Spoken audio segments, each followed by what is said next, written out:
ইন্দোরের ক্যাফেতে যাওয়ার সময় দুই নারী ক্রিকেটারকে অশ্লীল অঙ্গভঙ্গি এবং জড়িয়ে ধরার চেষ্টা করেন এক মোটরসাইকেল আরোহী। মামলার পর অভিযুক্তকে গ্রেপ্তার করলেও ভারতের নিরাপত্তা ব্যবস্থা নিয়ে উঠেছে প্রশ্ন।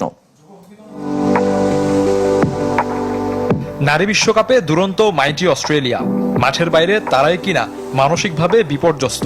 ভারতে শ্লীলতাহানির শিকার দু অজি ক্রিকেটার। বুধবার ইংল্যান্ডকে হারানোর পরদিন সকালে ইন্দোরে একটি ক্যাফেতে যাচ্ছিলেন ক্রিকেটাররা। রাস্তায় মোটরসাইকেল আরোহী এক ব্যক্তি ক্রিকেটারদের অনুপযুক্তভাবে স্পর্শ করেন। এই ঘটনা নিশ্চিত করে বিবৃতি দিয়েছে ক্রিকেট অস্ট্রেলিয়া।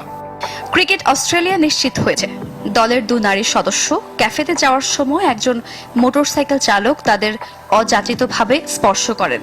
দলের নিরাপত্তা কর্মীরা বিষয়টি স্থানীয় পুলিশকে জানিয়েছে। ভারতের কোনো সংবাদ মাধ্যমের দাবি, শুধু অযাচিত স্পর্শ নয়, ক্রিকেটারদের দিকে অশ্লীল অঙ্গভঙ্গি এমনকি জড়িয়ে ধরার চেষ্টাও করেন অভিযুক্ত ব্যক্তি। সিসিটিভি ফুটেজ দেখে আকিল খান নামের ওই ব্যক্তিকে গ্রেপ্তার করেছে ইন্দোর পুলিশ।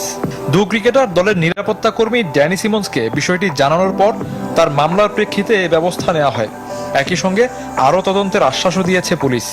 আমরা নিরাপত্তা দলের কাছে অভিযোগ পেয়েছি, বৃহস্পতিবার রাতে মামলা হয়েছে, তারপর অভিযুক্ত ব্যক্তিকে গ্রেফতার করি।